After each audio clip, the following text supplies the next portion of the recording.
You are now listening to Straight Blunt Podcast with my dad, Coach PR, producer Reed, and Christina. Look, I ain't nothing like you fucking rap niggas. Hustle man, a shooter, that's a fact, nigga. 32 extendos in my Mac, nigga. Spend 1,000 on some t-shirts up at Saks, nigga. I ain't nothing like you fucking rap niggas. Hustle man, a shooter, that's a fact, nigga. 32 extendos in my Mac, nigga. Spend 1,000 on some t-shirts up at Saks, nigga. V12 in the valet, black on black, nigga. SA in the valley, do my tax, nigga. White boy in Manhattan, pay my tax, nigga. Drive out to the Hamptons to relax, nigga. Yes, we are back. Finally back after how many weeks we're off, Christina? A couple weeks with 2 weeks. It seemed like 6 months, but we're back. The final episode number. What is it? No, you know you have to say it in your Espanol. To me before this, though. What does it say there? 25. See, there you go. Even our guest, my help brother. us out. See, look, he knows it. Steve Lobel is here for 25. The finale. Thank you for coming through, pulling up on us right there in the Times Square. Yes. Appreciate you, Mr. Lobel. Straight blunt. That is such me. Such you. Appreciate you. So I'm Queens. blunt. So Queens, you are. That's why I said for the last one, who else can we just close out with being straight blunt but Mr. Steve Lobel? Thank you for having me. We're going to go right into it. First, I want to let everybody know, first of all, for the people that don't know, right? Because Christina, she's really young. She's our Hip-hop little don't sister. know you. Right. She's our little sister over there. But for the people that you worked with, Steve, Bone Thugs and Harmony, NWA, Nipsey Hussle, Easy and them. Who else? Come on. Run DMC, Jam Master How can I Jay, forget Run- Elliott. 3-6 Mafia, 8 Ball and MJG, Common Sense, Beat Nuts, MOP, Outlaws, 8 Ball and MJG, 3-6 Mafia. I said Sean Kingston, Ayaz Man, Scott Storch. Let's just say hip hop, Fat Joe. Let's just say hip hop. Been around 3 decades, man. I'm What's your blessed. slogan? Hip hop don't know you? Hip hop don't know you because the reason why I say that is like there's a lot of white kids. I'm a stereotype white kids right now.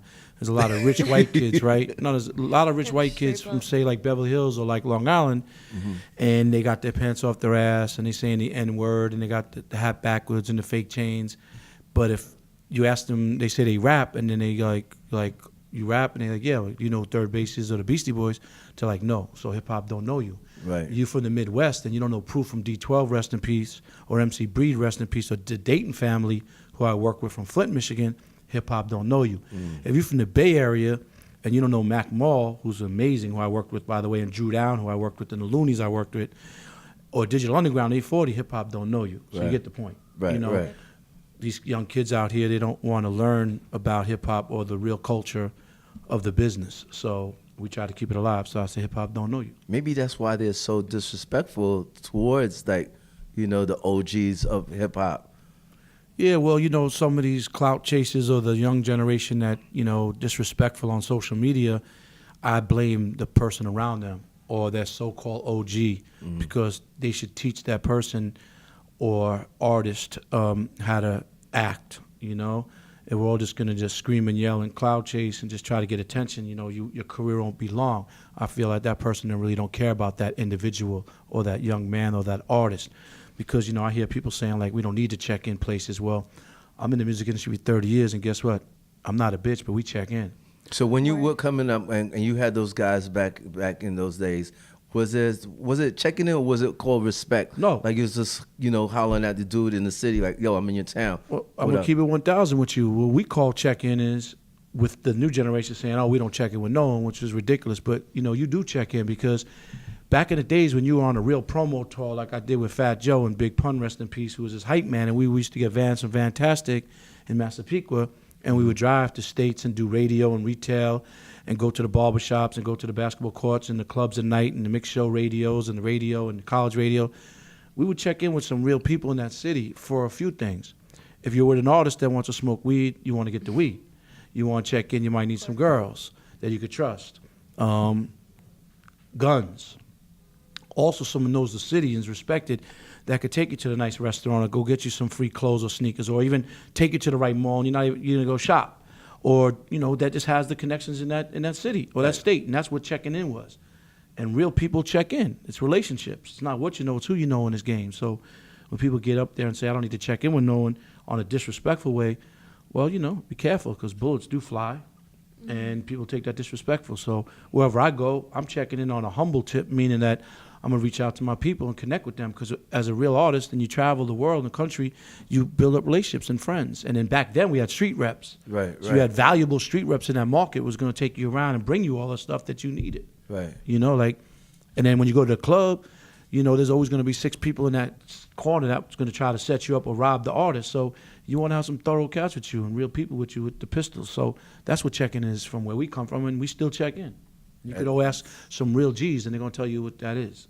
No matter what, people are still going to check in. They just don't want to say the word check in. Not like we getting extorted or disrespected. Right? No, no, real people know what check is. Right.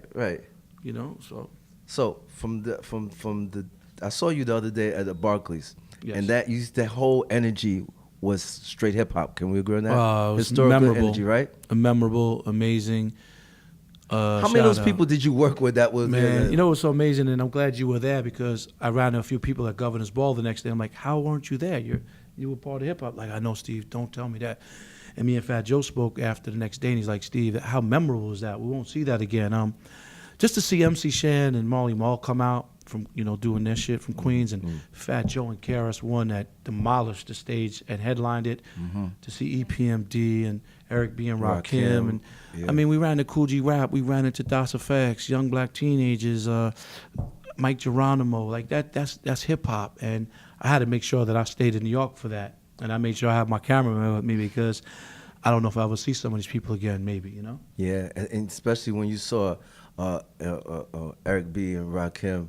I mean, the Juice Crew. You saw Big Shan, Daddy Kane, and then KRS One, Cool and Mo D knowing was that they there. had beef. That wasn't real beef. It was hip hop beef Right. back then. They shared the same stage. You know what real beef is. You were fucking with 50, so Yeah. you know what real beef is. Damn. I know what real beef is. Yeah. I was fucking with the Outlaw, so I know what real beef is. So that was hip hop though.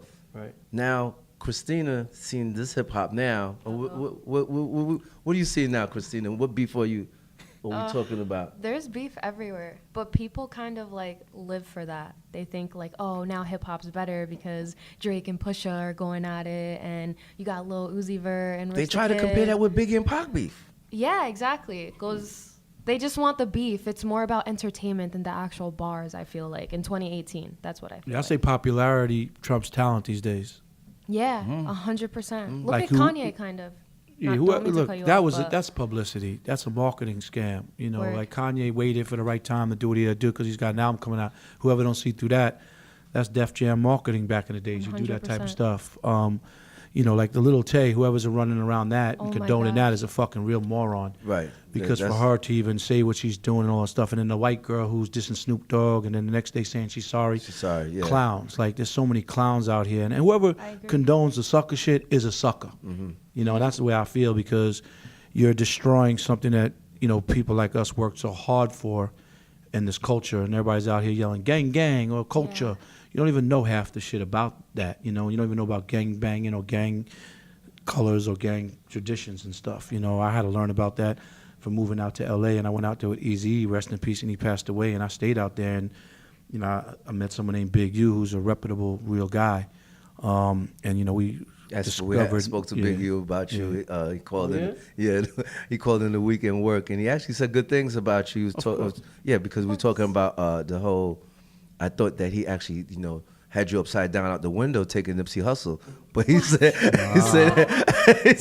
I never took. No, let's be clear. But he though. never said that. He never said that. He See, you never got said people that. understand this. So me and Big U, Big U, did 14 years. Yeah. He's probably one of the smartest guys I know. Read a lot of books in the penitentiary, and he's a real one. But he's a great father, and he's a great coach, and he does a lot of things for the community. So he had came home from penitentiary, and I was at a radio station, Summer Jam Power 106, and I was with Mustafa. Okay. And a big dude with glasses came up to me, had a white T-shirt on. He said, "You Steve Lobel?" My work back was to the wall. So I already know that no one's coming from behind me. And I was on point. So I'm ready to do whatever I need to do if case there's ever a problem. I'm not a bitch. So he says, "You Steve Lobel?" And I'm like, "It all depends on wants to know." So he says, "I'm Big U, neighborhood rolling 60 Crip." I'm like, "Okay. okay, how can I help you? And it didn't attach. And then he said a different name. Once he said a different name, I'm like, oh, shit. So we were family because I was engaged to his wife's niece.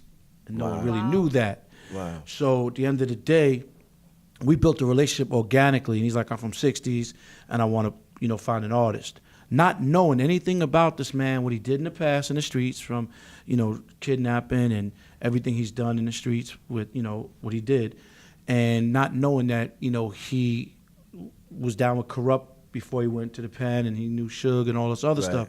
So we built organically, and that's what I do with people because I fear no one but God. I didn't really know half the stuff. We built as we went, and we discovered Nipsey together. Nipsey was doing his thing in South Central, but we took it to the next level. Right.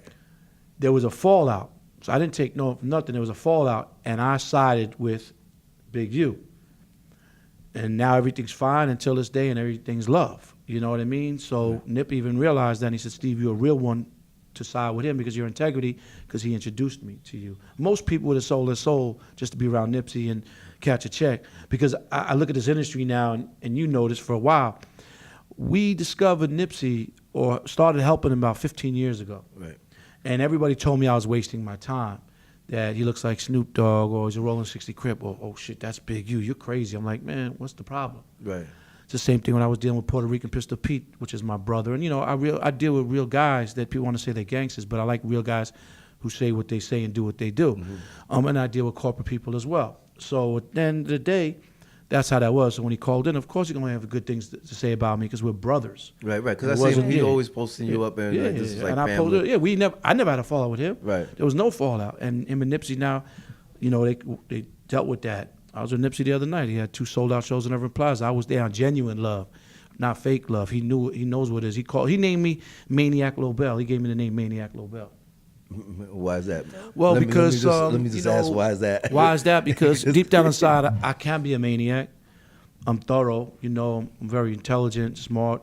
I got common sense and street smart and corporate smart.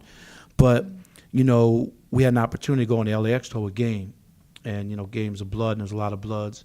And J-Rock came on the tour with us, and Kendrick Lamar was K-Dot at the time. So you would know this. A lot of people don't know Kendrick Lamar's been 14 years in the making as well as K-Dot. So he was a hype man for J-Rock. And we had an opportunity to go on that tour. And they red, and they're blue, Nipsey's crew.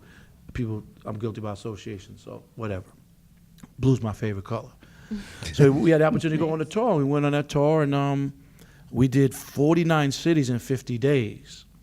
But we had a slight budget, and I'll never forget that we tried to figure this out, how we going to get on the road and do this. We couldn't afford a tour bus. We were going to do it in a van.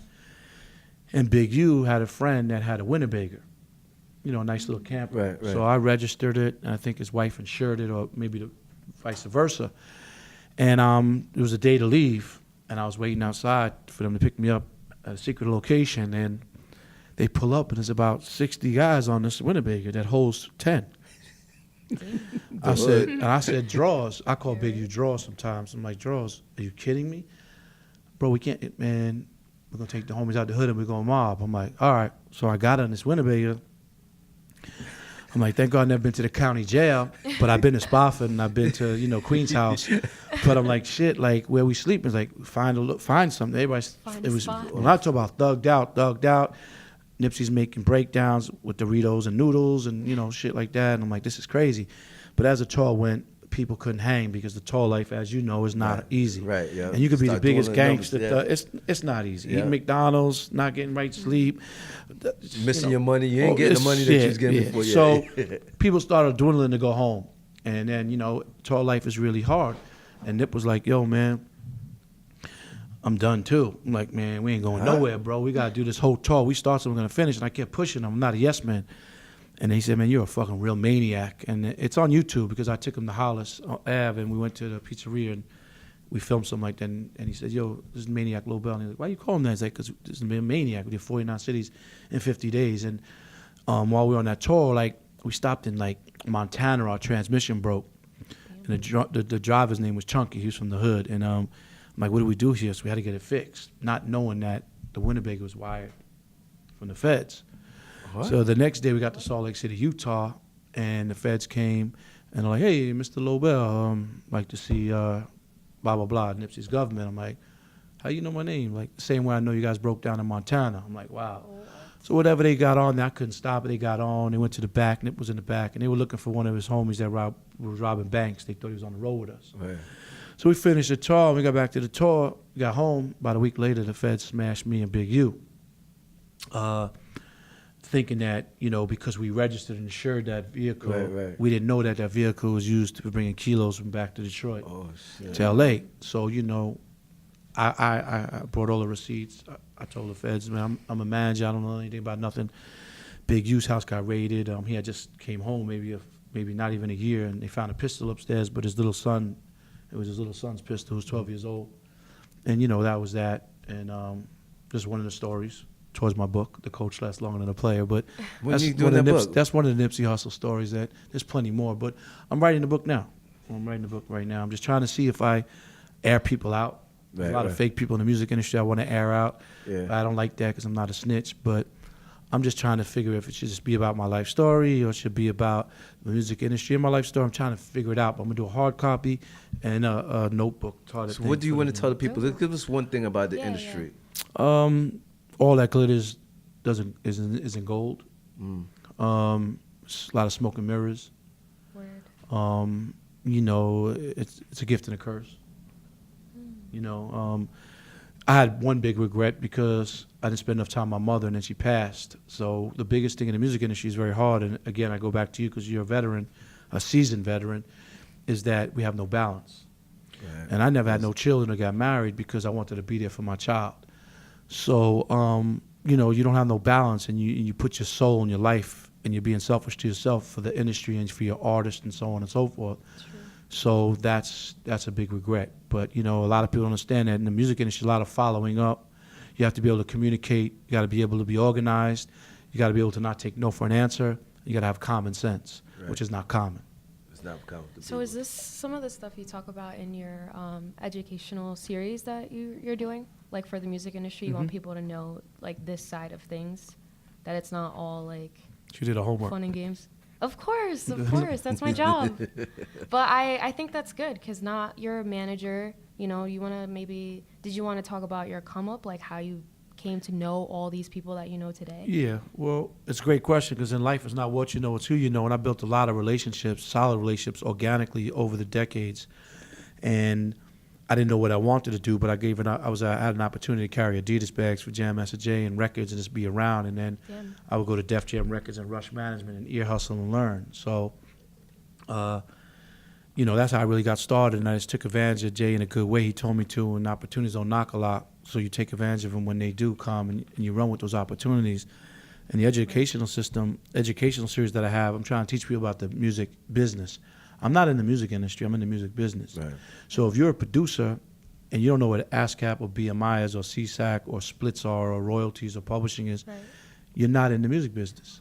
And that's what a lot of people don't understand. It's the music business. You can get raped. So what's the difference between, you know? Don't mean to cut you off. Let's explain, because you just said if you don't know that for the business. So what's the difference between the industry and the business for the people listening? Well, the business is you build a team, and you have a structure, and you have an end game, and you have a manager, and you have a lawyer, and you have an accountant, and you have a booking agent, and you have a road manager, and you have whatever you are. But, you know, you need to know the business. Again, if you're an artist, you need to know about ancillary rights. You need to know about publishing. You need to know about merchandise. You need to know about your touring and how much percentage this one's getting paid. And you have to know when you get a $100,000 check, that $40,000 needs to be put aside because the IRS is taking that.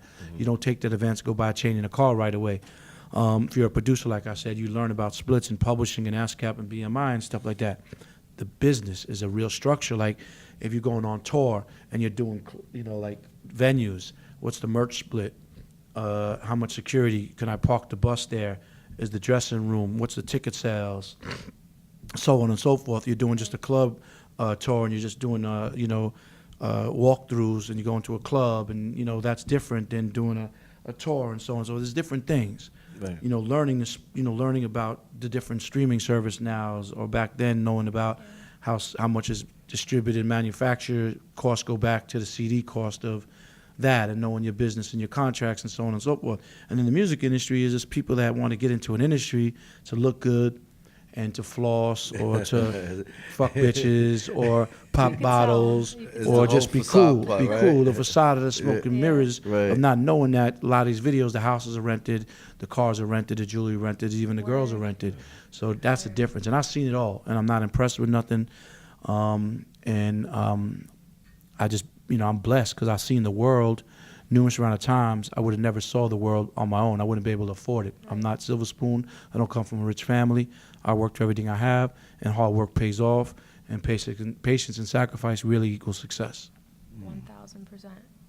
Going back to the rap beef and the business aspect of that, you're a manager. What if one of your artists that you manage were like heavy in a rap beef with somebody else? Like, how does that affect the business side of things? Well, me personally, I've never been involved with beef in the music business, right? Word.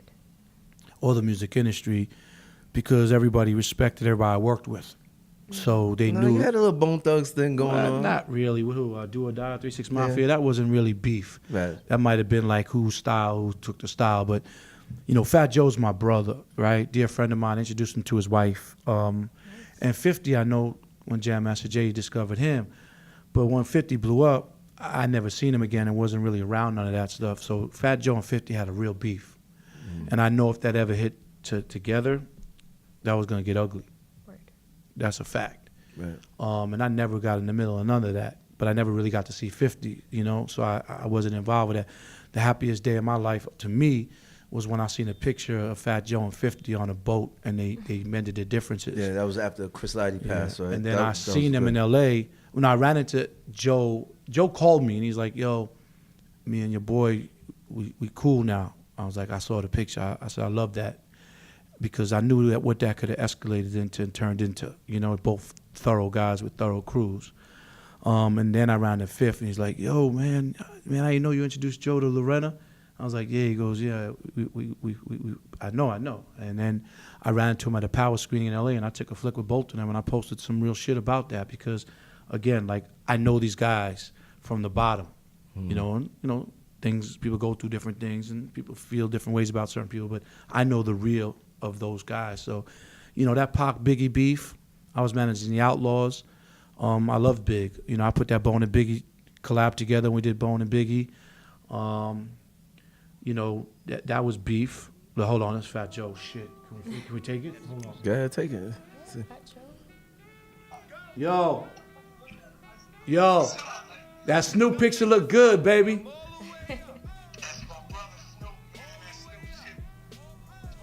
It went good?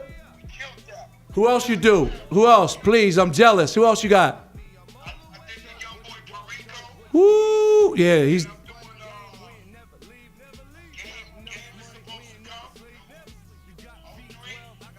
What about Be Real, Cypress Hill? Huh? Oh. All right, well, shit, as long as you got the Snoop shit, that picture look good. All right, I love you, bro. Peace. Yeah, so what was I saying? So, the Biggie shit, shout out Fat Joe on the FaceTime. Yeah, right? That's one of the realest guys. Did you get on his show yet? Yeah, I did it with Bone Thugs. Oh, okay, I helped him get Scott and all that stuff. Because I was about to tell him, yo, at least I got Steve on my show. I jumped on it with Bone. Okay. He wants to get me by myself, but the Biggie Pac beef, to me, being in the inside, knowing some things, that to me wasn't really no beef. Like real beef. It was more wordplay and personal stuff. So I think it became beef. I think the biggest beef to me was Fat Joe and 50 to me that I could remember. When I mean real beef, not rapping beef and back and forth like Drake and Pusha T are doing it. That's wordplay beef, Jay-Z and Nas beef. I'm talking about real street beef. Like 50 and Ja Rule. Yeah. Okay, what about rap beef though? What would you consider Drake and Pusha T on the same level as Biggie and Pac? You know what I mean? Yeah. The game's fucked up, niggas beats is banging, nigga, your hooks did it. The lyric penning equal to Trump's winning. The bigger question is how the Russians did it. It was written like Nas, but it came from Quentin. Straight Blunt Podcast. I'm in shock. The nerve, the audacity.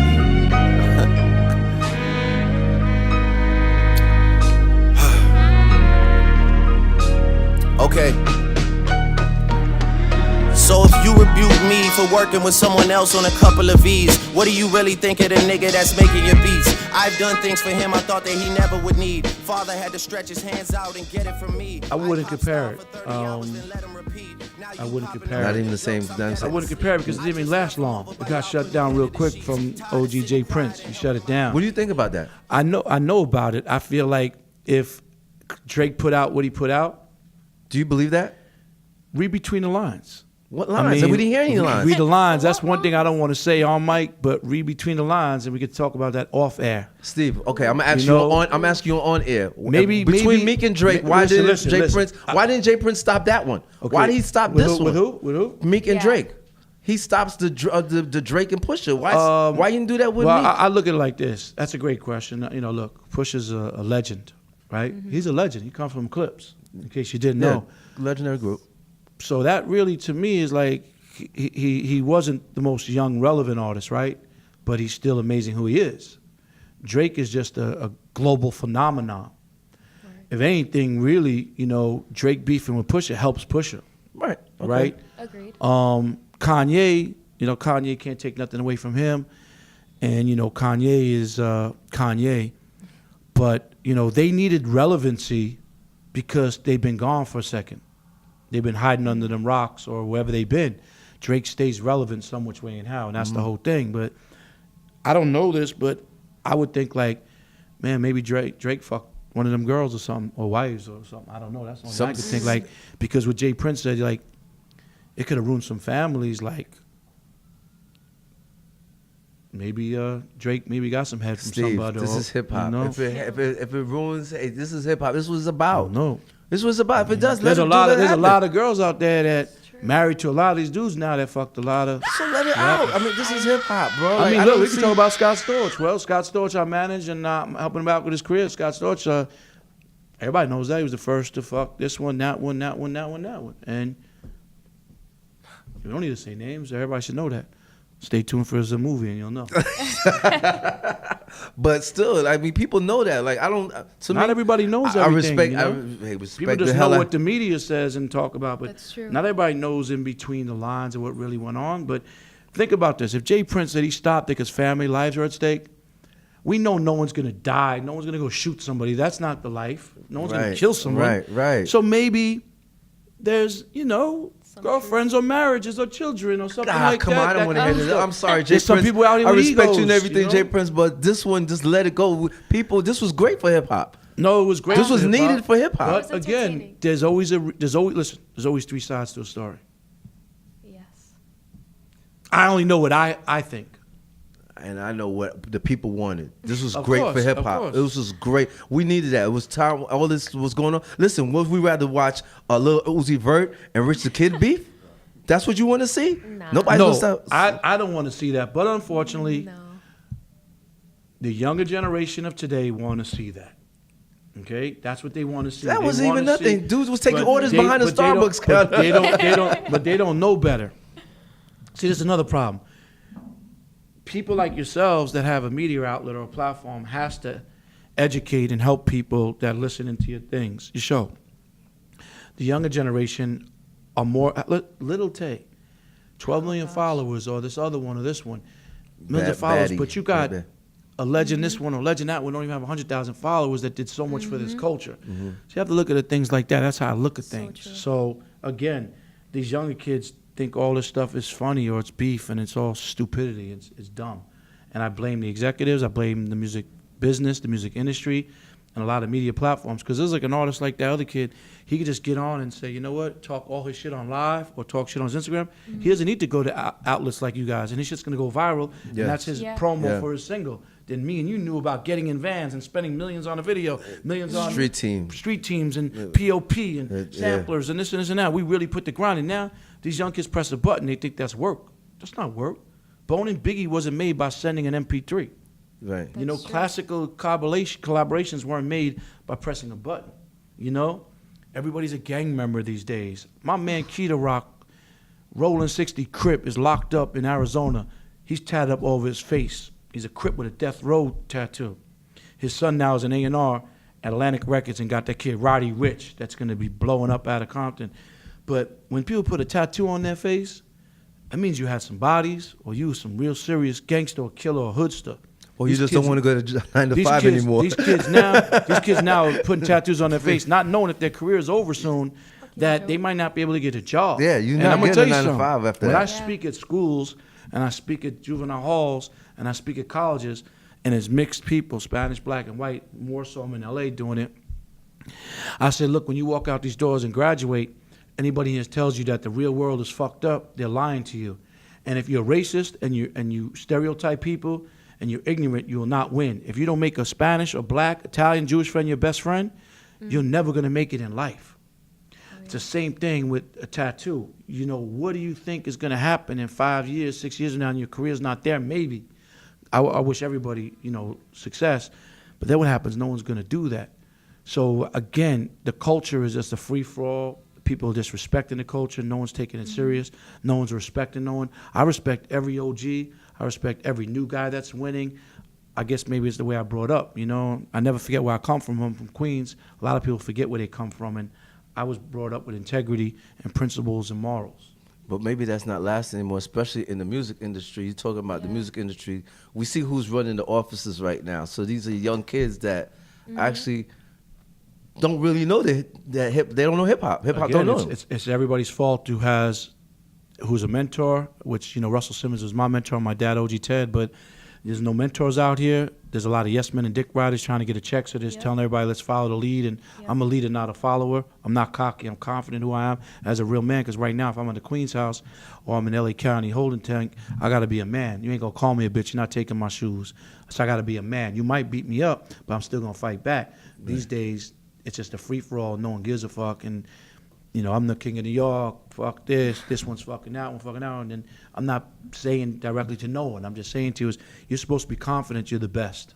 You know, there was something going on with the Migos, with Big Boy out in L.A., that he was saying, you know, Migos was the best group of all time. And, you know, Bizzy Bone took that a little upset. To that, yeah. And Big Boy should have said, okay, you're the biggest rap group of all time right now, but do you know 8 Ball MJG is? Or Bone Thugs? Or 3 6 Mafia? Or Run DMC? Or Mobb Deep? The Ghetto Boys? The Better Boys? Or UGK? Or Mobb Deep? Or MOP?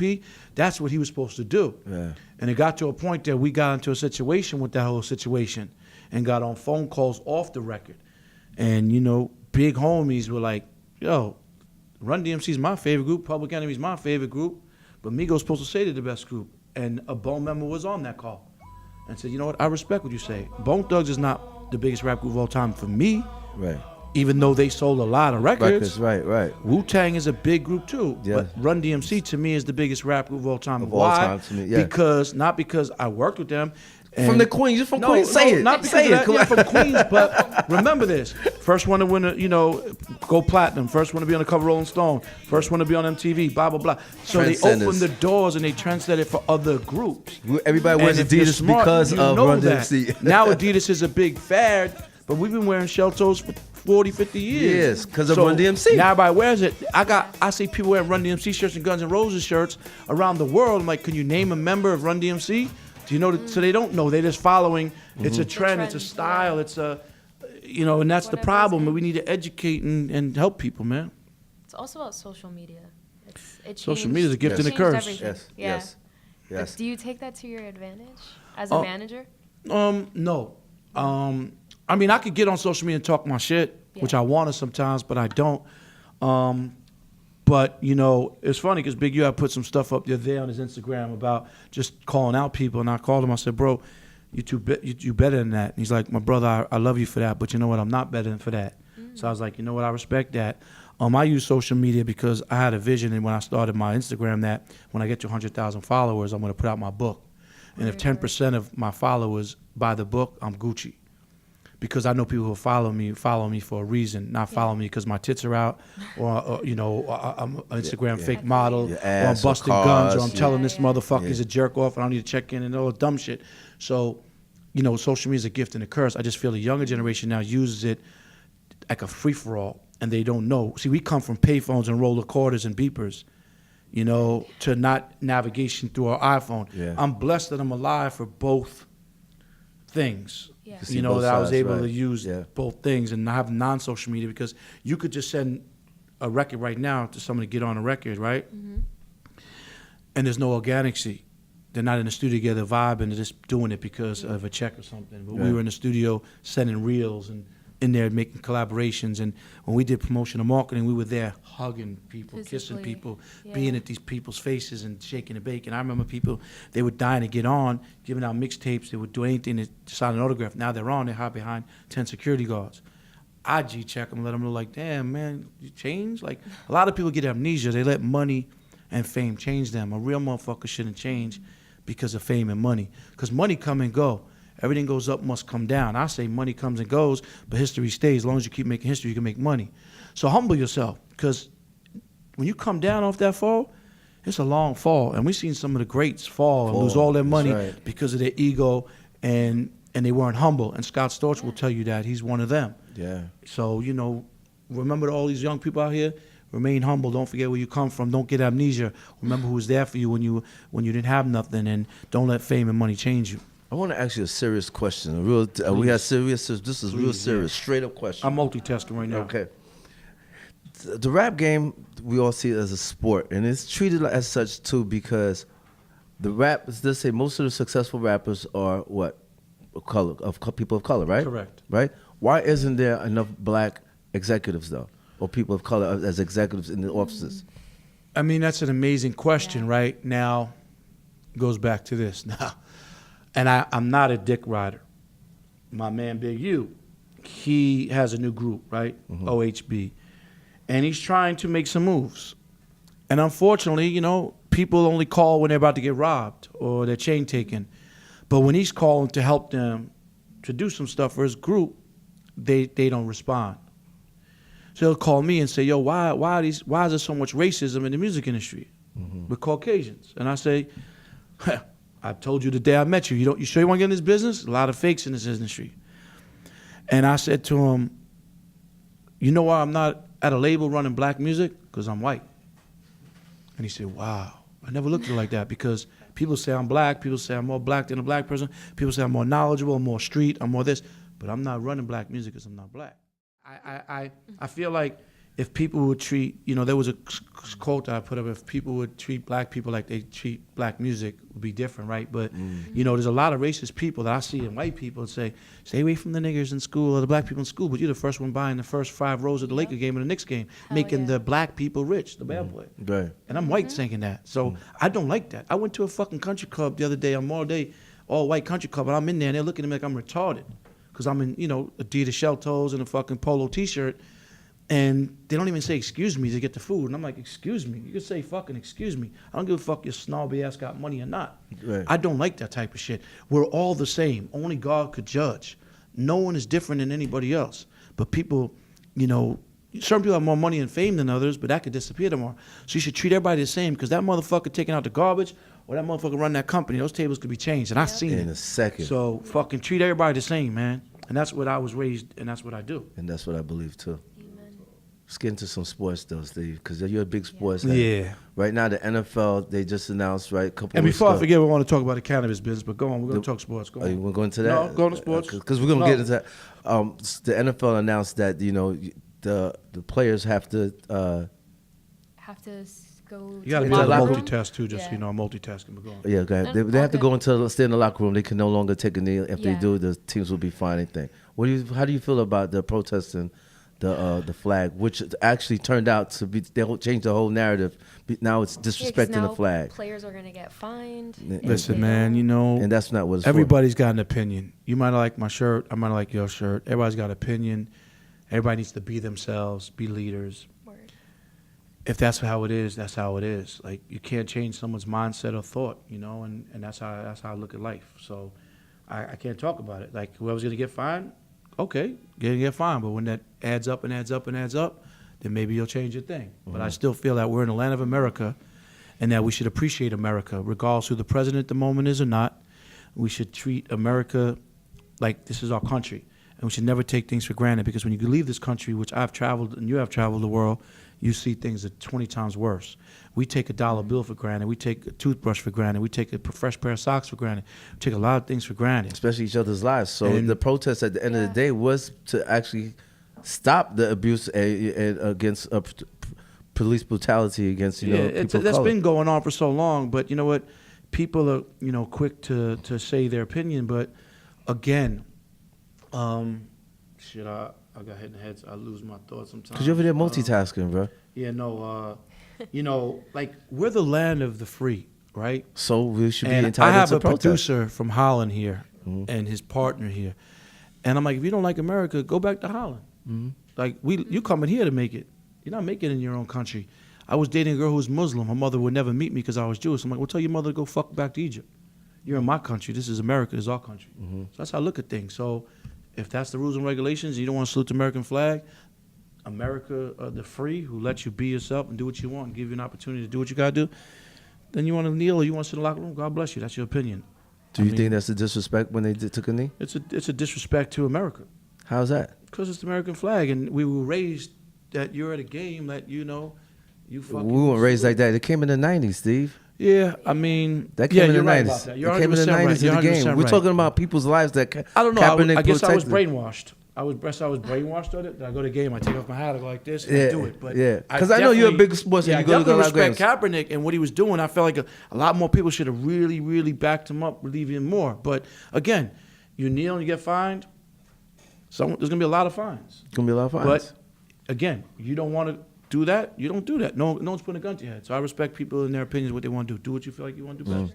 I just want to give this advice to people out there, right? And you're getting into the music business. And, you know, like, create a sound. Create a style. Be innovative. Be creative, right? Don't follow because skinny jeans is in or this is in or that's in, because it's going to get played out. So be yourself. Right? Everybody don't have to have autotones. Yeah, be yourself. And have an end game and a structure. Very important. End game. End game and a structure, and like build a team, because a lot of people don't know that a team means together everybody achieves more. Exactly. Yep. A lot of people don't know that less is more and quality over quantity. You know, like I try to tell people, like, are you looking at the candy or the candy factory? Because you look at the candy, I'm not fucking with you. Right. I'm looking at the candy factory. So you're going to try to beat me for 1,000 when you could have made millions of me. That's right. Because you were just greedy and dumb and ignorant because you wanted had to a beat me sweet at the tooth. moment. You had a So you sweet tooth. build relationships, because, again, relationships are priceless.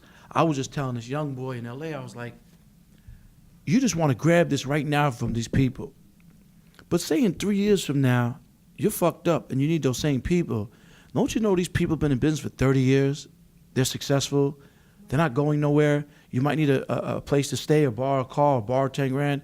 It's very hard to find good people in this world that will be there for you after you do them a favor. So don't say, I'm going to go beat them for 3,000 when you could they'll be there for you forever. Or you might need some, because you never know what could happen in 3 years. Life could change. You can get 30,000. You can get 300,000 instead of 3,000. People don't look at that. $30 you're talking about. And I try to tell people that, you know, relationships are everything, and my relationships are everything. People respect me, and I build relationships from old to new, and I stay in relationships with people. I don't burn them, because karma's a motherfucker. You know what I mean? And, you know, like, if your mother's alive or your father's alive or any family member's alive, and no matter what's going on with you, like, you should spend time with them, because I know we're grinding, I know we're chasing this, and we're doing that. We feel like we're going to miss out on something, but they'll be there no matter what. You'll see how quick your friends will turn around, be away from you, or say they're your friend or your man, and when things get bad, they disappear. Yep. But your family will be there most of the time. And I try to tell people to spend time with them, because cherish those moments, yes. because those moments could be gone quick, and a lot of people, you know, throw that down the drain because they don't understand that. And I learned the hard way. My mom died in my arms, and I turned around, I'm like, and where am I at? You know what I mean? So it made me turn my philosophy on, like, I'm gonna be selfish to everybody else, and not be selfish to myself, because I was selfish to a lot of people. I mean, I was selfish to myself all the time. Right. So, you know, living in life and having regrets could be a bad thing. So I always try to tell people, like I said, family is the most important thing. And that's why I spend a lot of time with my father when I come to New York. OG Ted. Because that's all I really have left. So I spend time with him. And we just take a lot of things for granted, and we regret things, and we're all on our grind and trying to make it. But will it change us if we make an extra $5,000 at that moment, or be in that session, or be on the road? But I lost a lot of great bar mitzvahs to be out with family, and Thanksgivings and birthdays and weddings and family gatherings and stuff like that I missed, and I regret. And I don't want people to wind up like that, so I try to tell them to do that. Make sure of that. I say, your mother's alive, call her, tell her you love her, and hug her and kiss her and spend time with her, man. And I just had a kid in L.A. who was like, man, I'm going to go catch this show, and my artist, and my mom's birthday, and she's, you know, I don't know what I should do. I said, don't ask me. You're asking the wrong person. But you want my advice and keep it at 1,000 with you? Go see your mother. Right. And, you know, sure enough, he was debating it, and he went to see his mother. And you know that next day she almost died. Wow. And he's like, damn, Steve, I'm glad you went there, because that made a difference. Wow. I just felt something in my gut, being a real person, like, man, fuck that show. There's 20 other shows. You're on tour. Yeah, it's just coming. But we feel like we're missing something, or we're losing out if we're not there. And I always wanted to be everywhere, because I was a networker and a politician, and I like to poly and control stuff and be there, because you know, you want to take care of your artists and make sure everything goes right, instead of someone else doing it for you. So I was very hands-on, and that's what made me who I am, I guess, and how I built all these relationships till today. And I keep building relationships. What's the future for Steve Lobel then? The future of Steve Lobel is, you know, I got my consulting business, Steve Lobel Consulting, that I'm showing, you know, independent artists how to, you know, build their brands. I'm involved with a jewelry company where we're doing pieces for artist fans. Villard Diamonds. We have a store. You know, one of my partners here is Alex, and shout out Apollo Jets. We you getting jewelry now? Yeah, but I'm not selling jewelry trying to be like, you know, my nephew Greg Flawless or David. Right. Like, no, we're doing pieces for a price that's affordable for the real fan, that has an artist that has a real fan base, that they could sell merch at the merch table or online. I'm also involved with Tracklib. I don't know if you heard about that, with Eric Sermon and Prince Paul. Where and Tom Silverman from Tommy Boy, I don't know if you saw those pictures, but we created the first online retail store for sampling. Because back in the days, you know, we had to sample, and we had to go through months of getting it cleared if we could, and spending money on lawyers and spending money on the clearance. So now a young producer can go and sample a large variety of songs in our tank, so to speak. Because it's already sampled already? Or those songs already cleared? We already acquired all these songs from these publishers and labels, and we had an event the other day, and we have Drummer Boy on board, Prince Paul's on board, Rockwell's on board, Eric Sermon. And I did see that event that you posted, right? Yeah, okay. we're blowing that up, and it's the future. It's going to be big, you know. Like I said, I'm very innovative, creative. I jump on the bandwagon first. Like I was doing live with Steve Lobel before people were doing certain things as far as off the radio, like podcasts and stuff. I did J. Cole. People like, you're not a journalist. How'd you get J. Cole? But I did that. So, you know, I've been on reality shows like Millionaire Matchmaker and Road to Stardom with Missy. So I'm very ahead of the time most of the time. But unfortunately, most people don't believe in my things or what I'm involved with till after it blows up, and then they jump on the bandwagon. And that's the problem with the industry. Everybody's fucking followers, not leaders. So the consulting, I'm writing my book, The Coach Less Long Than the Player. I got this big Vivo piece coming out with Scott Storch in a few weeks, which is amazing. Hopefully we could get Scott up here. Yeah, that comeback was real.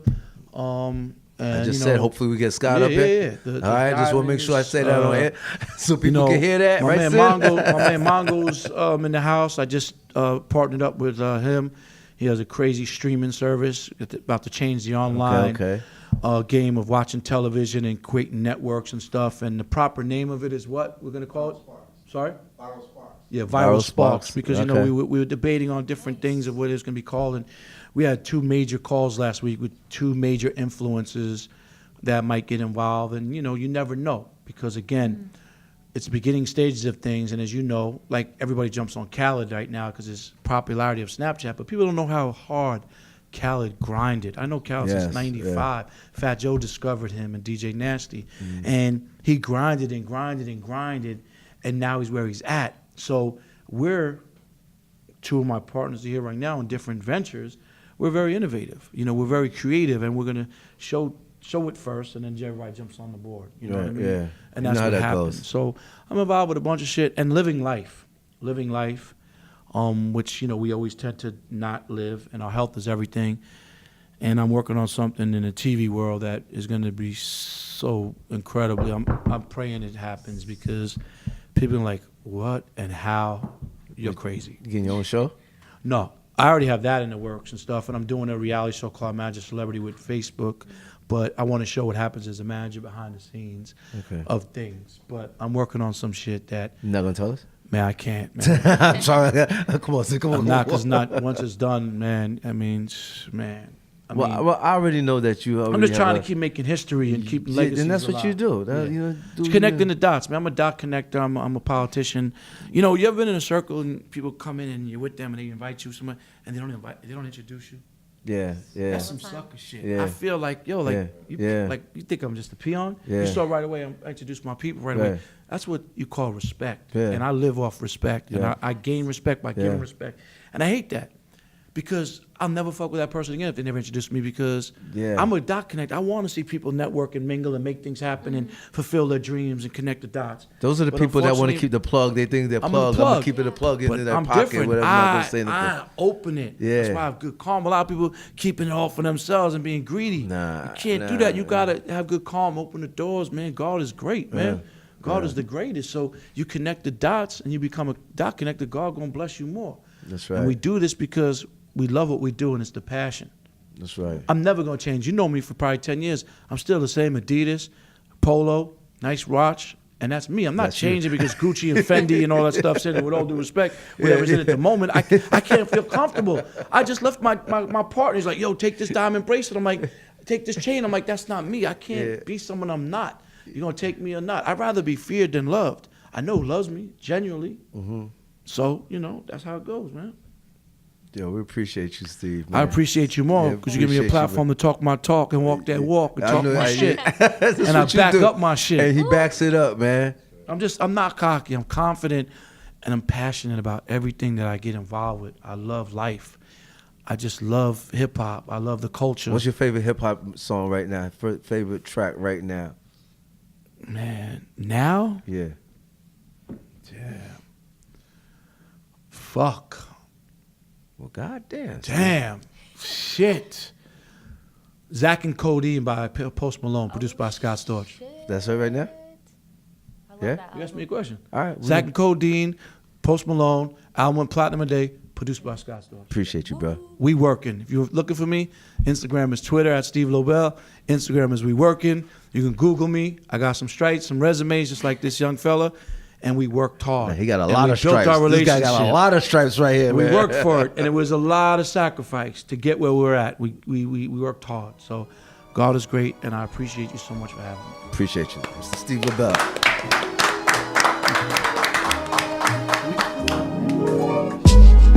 Put a spell on you. Cause you're mine.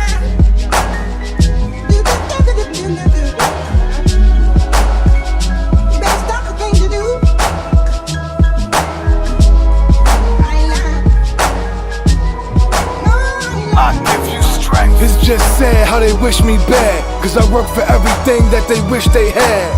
What makes it worse, I gave him a helping hand when his face was all in the sand. Go figure.